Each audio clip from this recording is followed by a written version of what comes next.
Bob Cooney from the Daily News joins us. Bob, I got to assume this was a little bit of a shock, even though people thought maybe Sam was on shaky ground.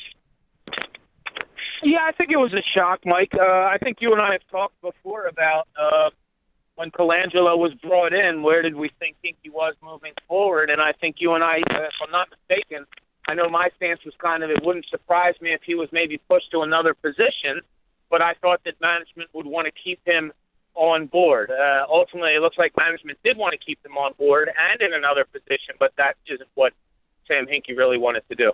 So they're trying to portray that they did not fire him. He stepped down on his own. Is that correct? What I've heard, I've had a couple of sources tell me that they wanted to keep Sam Hinkie. A few weeks ago, he was even asked to make up a list of things that he wanted or people that he wanted surrounding him moving forward so that they could all better the team going forward, and that they didn't get a response from Sam Hinkie. I was told that, that was kind of the writing on the wall, that it looked like maybe he wouldn't want to be here if he had to change his duties. So from what I've been told, management did want him here. I understand once you're the GM and president, to get stripped of those titles and stay in another role, understandable that someone might not want to do that, and that appears exactly Sam Hinkie did not want to do that. So he writes a 13-page letter and basically walks out the back door, to the point where the 76ers weren't even sure that he resigned. Now, I don't know that that's the best way to go about it, but do you blame Hinkie for getting out? Do I blame him for getting out? That's a good question, one that hasn't been posed to me before. I don't know. It comes down to him firmly believing in what he was doing and the process that he was carrying out, and then his boss is telling him basically, you need help in the second part of this process, and he didn't believe he did. So I don't know, pride went out, something like that. I can understand that as a human being, as a man, and somebody questions you and you believe you're right and giving up. I understand it. I understand it. If that's the way it all played out, where it was, here's our help, and he saw writing on the wall, they let him know that he was going to be moved, and he didn't want to accept it, that's his decision, and I do understand it. Bob Cooney's with us from the Philadelphia Daily News, 76ers beat writer. So Brian Colangelo gets brought in almost immediately. Now, many people thought this was going to happen anyway.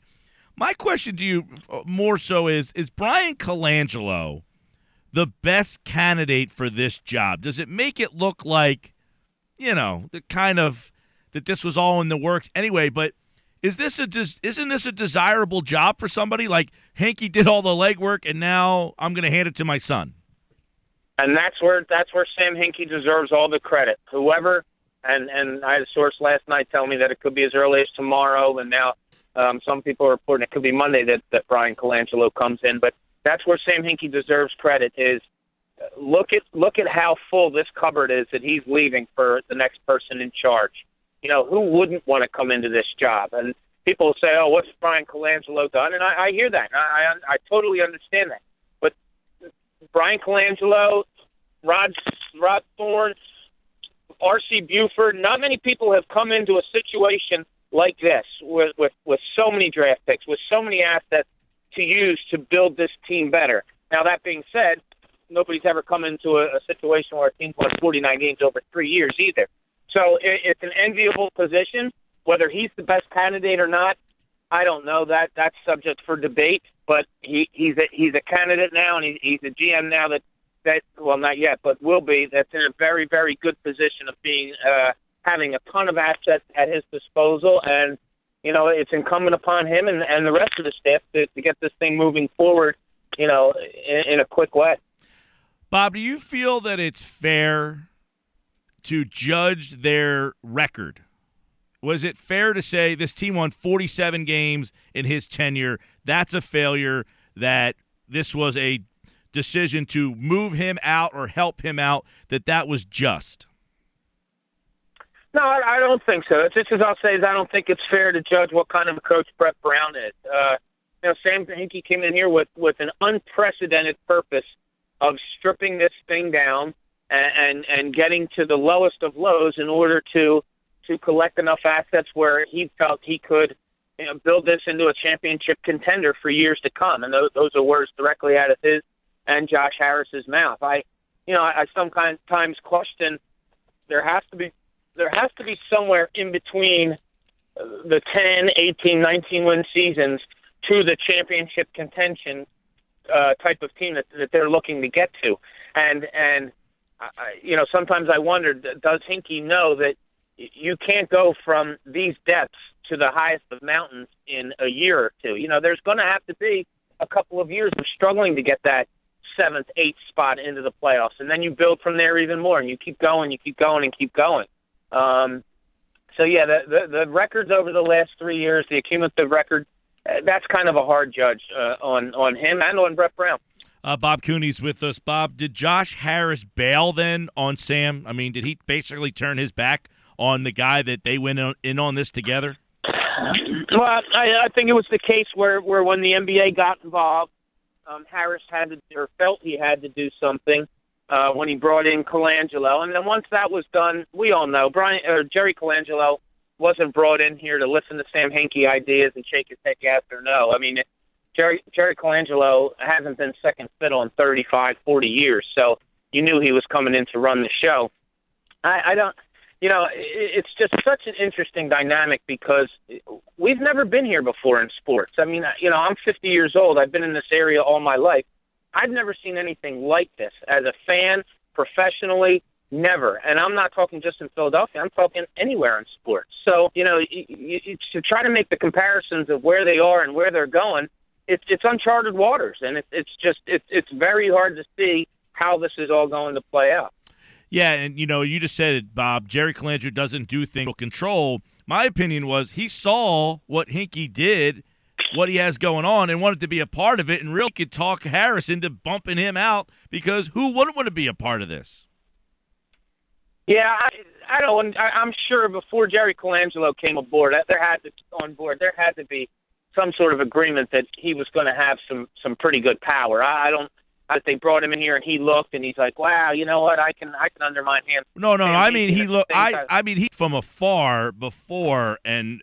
I got you. You know what I'm sure. saying? Like, look what they got going on over there. I can probably elbow my way on in there after all this misery. They'll take me on with open arms. Yeah, and you know what? I've been getting tweets from people all day. How dare you? You've been on Hinkie's back for all 3 of his years. Other people saying, how come you never stuck it to him during his 3 years?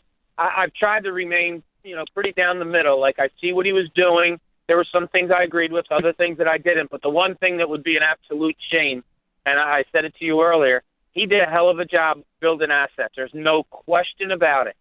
The scary part, and Hinkie fans have to hear this, the scary part moving forward was there's 3 ways to build a team, and it's trade, free agency, and draft. Draft is kind of the easier of the two because that's yourself, that's who you decide to pick, and boom, you go. Free agency and trades, you have to deal with other people. Sam Hinkie was not good with dealing with other people, not only in the Sixers organization, but with others outside of it, general managers, agents.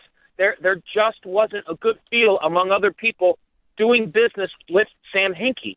So I understand people saying, "Oh, this is crap that he did all this and now they basically pushed him out." But at the same time, you have to see that moving forward, he may not have been the best person to do that. I've talked to agents. Yeah. I've talked to other GMs about him. I know for a fact that he is very, very difficult to deal with, and he's not very good at returning phone calls and doing the back and forth that's needed when you're making trades or trying to deal with free agency. Yeah, no, and I agree with that he probably needed somebody to bridge those conversations. But what he was good at, it seemed like he was very good at.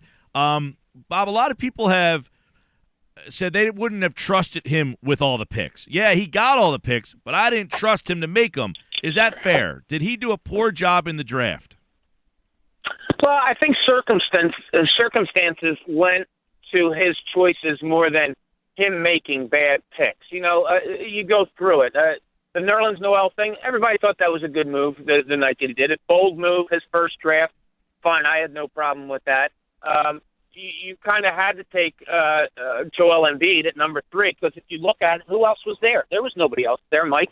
We all know that. Even though Embiid was hurt, you had to take him, and I think everybody at the time totally agreed with that. Jahlil Okafor falls to you. People say Porzingis now, like, oh, you should have known that. You should have gotten Porzingis. I don't know. I didn't say that last year. I'm not going to lie and say that I thought they should have taken him over Jahlil Okafor. So, I think circumstances played in to his picks more than his so choosing. But it would have been interesting this year. It absolutely would have been interesting. For some reason, he's against point guards, it seemed like, and that cost Brett Brown a lot of sanity. He went with big men. He was from the best available. He wasn't drafting for position. I think this summer, it would have been incumbent upon him to kind of try to formulate a team as opposed to just getting a bunch of the same type of players. What was Brett's reaction today at practice? It's funny. I'm writing this tomorrow, and I'm still trying to figure it out, and I have to transcribe everything. Brett Brown seemed a little pissed off today, and he I don't want to say he masked it. I'm going to have to read into it a little bit better, but his words were that he was disappointed, and he kind of masked it by saying disappointed that Sam won't see this through with us, meaning, and then saying we're going to have a beautiful practice facility and he won't be there to see it. Kind of like losing a good friend or something like that. But I kind of wonder, and I think I'm going to write this for tomorrow, that maybe he's a little pissed off that he was put in front of the firing squad, meaning Brett Brown, by Sam Hinkie. He took the bullets for 3 years. He took some kicks to the stomach from Sam Hinkie, and now Sam bailed ship. So I wonder. I'm going to have to listen a little bit closer. But I think Brett was being honest when he said he was disappointed that Sam was gone. Whether that disappointment is more towards anger or more towards true disappointment, I'm going to have to decipher that a little bit better. Bob Cooney, Philadelphia Daily News. I'll leave you with this question, I guess. Are the Sixers in a better place today than they were when they got Sam Hinkie 3 years ago? Oh, I absolutely believe so, and it's all due to Sam Hinkie. It's all because of him. It's because of the assets that he's. Who wouldn't want to be in this position right now as far as moving forward? I think Jahlil Okafor is a real player. I think Nerlens Noel can be a pretty good side player, whether they're together or not. You have to look at Joel Embiid, see what plays out. You have all these draft picks coming up. It's based more on hope than actual who you have here and where you are moving forward. But I think the hope is higher now that this thing can be turned around in a more positive position than it was when he got here. Real quick, do you have any update on Embiid? I know Colangelo had I think he was on Sirius Radio today saying they do anticipate. I mean, that's the most outward of, yes, we hope he'll be ready to play. I mean, do you feel that he looks ahead of schedule or anywhere else that you've ever seen him before?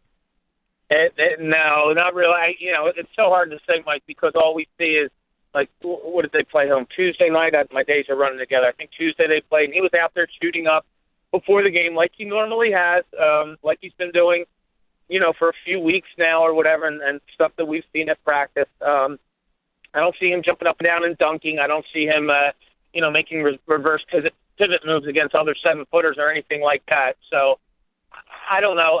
It'll be interesting when Brian Colangelo comes in and familiarizes himself more with the training staff and all. Is he going to want to push the buttons a little bit faster than Sam Hinkie did? Hinkie came out and said, no, he's not going to play Summer League. Maybe Colangelo has different thoughts. Maybe when he talks to the staff, he says, hey, he needs to get out there and play. I don't know. We'll see how that all plays out, but I haven't seen anything different. Well, I'll say this.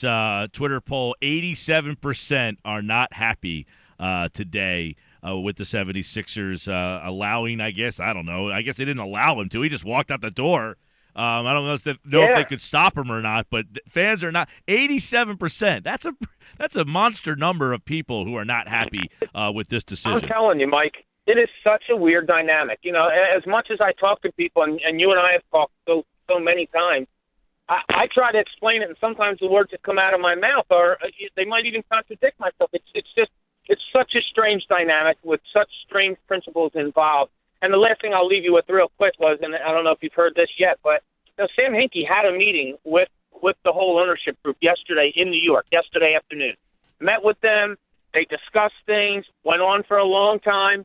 Sam Hinkie left there, shook everybody's hand, said goodbye without a hint of saying he was leaving the team. He then went to wherever he went and fired off this, which I'm sure was already pretty much prepared, statement to ESPN and then ultimately to the owners to say, I'm out. So that's what I mean, how the dynamics are just so strange. Unbelievable. Bob Cooney from the Philadelphia Daily News. We'll have plenty more. By the way, the letter was pretty good. It was like Jerry Maguire-esque, man. Boom, I'm the boss. Now I'm out of here. Who's coming with me? Yeah, that was. I was reading it in bed last night after I finally got done writing, and I went to sleep a lot later than I thought. That was an awfully long and drawn out and sometimes not understood letter. That's for certain. Well, Bob, we appreciate it. We know this is a busy moment for all you guys out there, and the Sixers are back in action tomorrow night against the hapless Knicks. Thanks, pal. All right, thanks, Mike. I appreciate it.